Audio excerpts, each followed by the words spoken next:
तमाम सनातनियों का आक्रोश है, हो सकता है उनको उनका आक्रोश का सामना करना पड़े। वो डर के नाते नहीं आ रहे हैं कि यहाँ तमाम सनातनी है, यहाँ तमाम सनातनी है, सबके मन में ये उबाल है। भारतीय जनता पार्टी के पास इतना उसने विकास किया है, किसानों के लिए, गरीबों के लिए, व्यापारियों के लिए, महिलाओं के लिए इतना काम किया है कि राम के नाम पर वोट मांगने को भारतीय जनता पार्टी की जरूरत नहीं पड़ेगी। ये राम का प्रकोप है, ये राम का जो राम भक्तों के ऊपर उसने गोली चलाया था उसका पाप लग रहा है उस परिवार पर। अब वो जीवन में, अब राजनीति में कभी वो आगे परिवार नहीं आ सकता।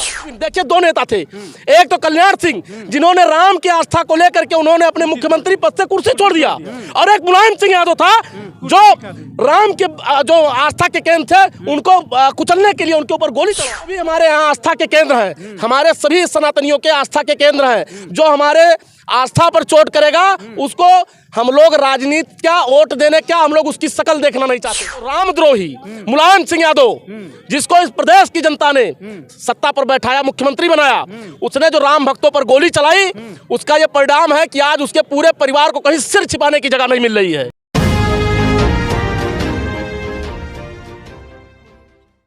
मित्रों नमस्कार, हमारी मौजूदगी है अयोध्या में, और अयोध्या में 22 तारीख को लेकर के, 22 जनवरी को लेकर के किस प्रकार की तैयारियां चल रही हैं, यही तैयारियां देखने के लिए हमारे पीछे जो ये लोग दिखाई दे रहे हैं ये अवधवासी नहीं है, लेकिन अवध के बगल के ज़िले के निवासी हैं। इनसे बातचीत करेंगे और जानेंगे अयोध्या में आकर के कैसा लग रहा है। बहुत अच्छा लग रहा है, अयोध्या में आकर के मन प्रफुल्लित है एकदम। और ये जो आज 22 वाला कार्यक्रम होने जा रहा है, ये हम लोग सौभाग्यशाली हैं कि हम लोगों के सामने ये कार्यक्रम हो रहा है। 500 वर्षों की लड़ाई, तमाम लोग बलिदान हो गए, लाखों लोग इस चीज़ की लड़ाई लड़े, लेकिन आज हम लोगों के सामने इतना बड़ा आयोजन हो रहा है और राम फिर से अयोध्या में स्थापित हो रहे हैं। ये हम लोग सौभाग्यशाली मानते हैं अपने आप को। 6 दिसंबर 1992 की तारीख आप देखे हैं? नहीं, हम उस समय बहुत छोटे थे, हमारा 89 डेट ऑफ बर्थ है। मैं देखा नहीं हूँ लेकिन सुना हूँ, और जो सुनता हूँ कौन सुनाया, कौन बताया? नहीं, हम तो सुनते हैं, चूंकि मैं भारतीय जनता पार्टी का कार्यकर्ता हूं तो हम लोग वो घटना तो सुनते ही हैं। लेकिन मैं उस घटना को सुनने के बाद 2 लोगों के बारे में बात करना चाहता हूं। एक तो उन कार सेवकों के बारे में, एक उन भारतीय जनता पार्टी के नेताओं के बारे में जिन्होंने लड़ाई लड़ी और लड़ाई के साथ तमाम हमारे कार सेवक उसमें बलिदान हो गए। और दूसरे पक्ष में मैं बताना चाहता हूं कि जो रामद्रोही मुलायम सिंह यादव जिसको इस प्रदेश की जनता ने सत्ता पर बैठाया, मुख्यमंत्री बनाया, उसने जो राम भक्तों पर गोली चलाई, उसका यह परिणाम है कि आज उसके पूरे परिवार को कहीं सिर छिपाने की जगह नहीं मिल रही है। ये राम का प्रकोप है, ये राम का जो राम भक्तों के ऊपर उसने गोली चलाया था उसका पाप लग रहा है उस परिवार पर। अब वो जीवन में, अब राजनीति में कभी वो आगे परिवार नहीं आ सकता। हिंदुओं की एक बड़ी कम्युनिटी है जी, हिंदुओं के भावनाओं के साथ, उनके धर्म के साथ इतना बड़ा खिलवाड़ ये लोग क्यों करते हैं? उनको एक विशेष संप्रदाय को खुश करने के लिए। कौन सा विशेष संप्रदाय है? अब वो विशेष जो अल्पसंख्यक समाज है हमारे वहाँ, लेकिन अल्पसंख्यक समाज भी उतना उस तरीके से घृणा नहीं कर रहा है जिस तरीके से मुलायम, अखिलेश और ये स्वामी प्रसाद मौर्य, ये सारे लोग जिस तरीके से मिल करके राम के नाम पर सवाल कर रहे हैं, राम भक्तों के ऊपर गोली चलवाने का काम करते हैं।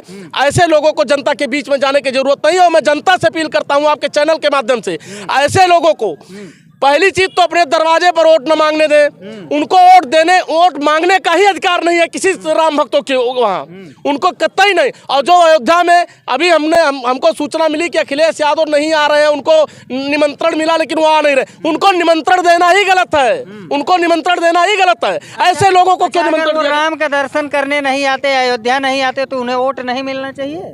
नहीं, कतई नहीं मिलना चाहिए उनको वोट नहीं, क्योंकि वो राम के जो भी हमारे यहाँ आस्था के केंद्र हैं, हमारे सभी सनातनियों के आस्था के केंद्र हैं। जो हमारे आस्था पर चोट करेगा उसको हम लोग राजनीति क्या, वोट देने क्या, हम लोग उसकी शकल देखना नहीं चाहते हैं। ऐसे लोगों को राजनीति करने का कोई अधिकार नहीं है जो राम भक्तों के साथ, उनकी भावनाओं के साथ खिलवाड़ करे। अच्छा, आप ये बतौर पार्टी के कार्यकर्ता रहते हुए कह रहे हैं या फिर आम नागरिक? मैं एक आम नागरिक, मैं एक राम भक्त के हैसियत से कह रहा हूँ, मैं पार्टी के कार्यकर्ता के नाते नहीं कर रहा हूँ। हाँ, पार्टी तो अलग चीज हो गई, लेकिन इन लोगों का जो कृत्य मैं देखा हूँ और जो सुना हूँ, हमको घृणा हो जाती है ऐसे लोगों की, राजनीति करने वालों की, जो राम भक्तों के पर गोली चलवाने से तनिक भी। देखिए 2 नेता थे, एक तो कल्याण सिंह जिन्होंने राम की आस्था को लेकर के उन्होंने अपने मुख्यमंत्री पद से कुर्सी छोड़ दिया, और एक मुलायम सिंह यादव था जो राम के जो आस्था के केंद्र थे उनको कुचलने के लिए उनके ऊपर गोली चलवाया। तो आप बताइए दोनों में किसको चुनना चाहेंगे? अच्छा, अगर गोली चलवाई गई तो क्या कोई बीच का रास्ता था? ऐसा है, हिंदू आस्था का, राम भक्तों के आस्था का पूरा सम्मान करते हुए जो काम आज माननीय योगी जी कर रहे हैं, जो काम आज माननीय मोदी जी कर रहे हैं, यही काम उस समय मुलायम सिंह यादव को करना चाहिए था। आज आप ध्वंस कराना चाहिए था। बिल्कुल कराना चाहिए था। वो वहाँ राम मंदिर था, पहले भी वहाँ बाबरी मस्जिद का था, कुछ आता ताई बाहर से आकर के वहाँ राम मंदिर का विध्वंस करके बाबरी मस्जिद बनाए थे। जब आज सत्ता में भाजपा आई, उन्होंने किया, उन्होंने फिर से राम को स्थापित किया और हमारे अयोध्या में फिर से जिन अयोध्या की पहचान भगवान राम से है, आज फिर से वहाँ भगवान राम विराजमान हुए। अच्छा, मुख्य श्रेय किसको जाएगा राम मंदिर बनने का? मुख्य श्रेय ये सबसे पहला श्रेय पूरे देश के आम जनमानस को, जिन्होंने माननीय नरेंद्र मोदी जी को और माननीय योगी जी को चुना, मैं उनको बधाई देना चाहता हूँ। मैं पूरा श्रेय जनता को देना चाहता हूँ, मैं पूरा श्रेय हिंदू। फिर उन कार्य सेवकों के समर्पण का क्या होगा? क्या वो तो है ही है, वो भी आम जनमानस वही है। मुख्य श्रेय किसको जाएगा? वही हमारे कार सेवक ही। अगर 6 दिसंबर की घटना नहीं होती तो मंदिर बनता है? बिल्कुल नहीं बनता। तमाम ऐसी लड़ाइयाँ हुई, कार सेवकों ने लड़ाइयाँ लड़ी, उन्होंने अपना बलिदान दिया, तब आज जा करके ये स्थिति बनी। ऐसा नहीं है कि हम उनके बलिदान को भुला रहे हैं। अच्छा, विपक्ष ये भी कह रहा है कि 2024 के चुनाव को देखते हुए ये राम नाम का जो है वोट बैंक बनाया जाए। पहली चीज मैं आपको बताना चाहता हूँ, पहली चीज भैया एक मिनट पहली चीज मैं आपको बताना चाहता हूँ, भारतीय जनता पार्टी के पास इतना उसने विकास किया है, किसानों के लिए, गरीबों के लिए, व्यापारियों के लिए, महिलाओं के लिए इतना काम किया है कि राम के नाम पर वोट मांगने को भारतीय जनता पार्टी की जरूरत नहीं पड़ेगी। वो तो सुनिए, वो तो हमारे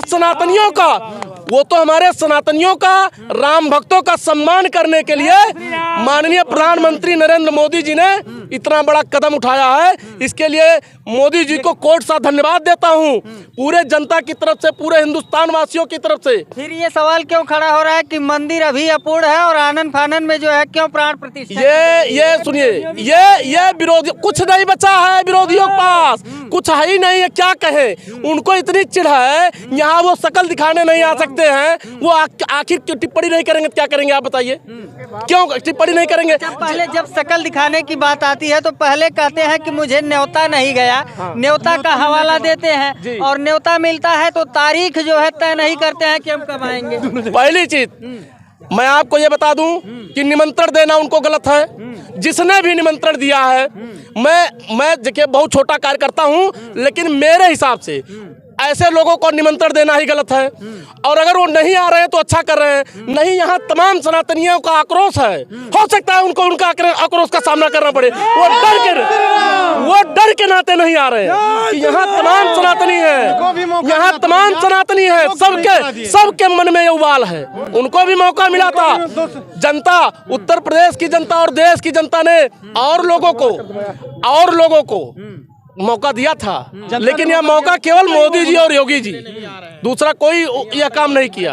हाँ, वो केवल टोपी लगाने का कार्य करते थे। एक मिनट जी, परिवर्तन तो पूरी दुनिया देख रही है। अमेरिका में राम नाम का नारा लग रहा है, पूरी दुनिया के कोने कोने में, पूरी दुनिया के कोने कोने में राम के नाम की रैली निकाली जा रही है, राम के नाम का भजन चल रहा है। सोशल मीडिया आप देख लीजिए, खोलिए, केवल राम राम, टीवी चैनल देखिए राम राम, दुनिया में चारों तरफ राम राम है। इतनी ठंड में यहाँ ये फिर से त्रेता आ गया है, ये फिर से त्रेता आ गया है, युग परिवर्तन हो गया। हाँ, ये युग परिवर्तन हो गया। राम पुनः जिस हिसाब से उसमें राम थे, आज राम आए हैं हमारे वहाँ, हम लोगों के बीच में आज राम उसी स्थिति में आए हैं जो माननीय मोदी जी और माननीय योगी जी के द्वारा आए हैं। अच्छा, क्या लगता है कि ये आगामी 22 तारीख जो है, इस वर्ष के अलावा अगले वर्ष भी आप स्मरण करेंगे? अरे एकदम स्मरण करेंगे। हम लोग 22 तारीख को दूसरी दीपावली मनाएंगे और ये अनवरत सनातनों चलता रहेगा। जैसे जिस तरीके से का वध करके, रावण का वध करके 14 वर्ष के वनवास के बाद अयोध्या राम आए थे, दिवाली मनाई जाती है। उसी तरीके से राम के अयोध्या में पुनः स्थापित होने के लिए 22 तारीख को अनवरत ये चलता रहेगा और पुनः ये दीपावली 22 तारीख को मनाई जाएगी। जय श्री राम। योगी मोदी वरुण पांडे जिंदाबाद जिंदाबाद। तो मित्रों, ये बगल के जिले के, अयोध्या के बगल के जिले के वरुण पांडे हैं, जो कि भारतीय जनता पार्टी के एक कार्यकर्ता हैं। बड़े बेबाक अंदाज में अपनी बात रखे। इस मामले से संबंधित आपकी क्या राय है, कमेंट करके जरूर बताइए। मिलते हैं फिर किसी नेक्स्ट वीडियो में नई खबर के साथ, तब तक के लिए नमस्कार।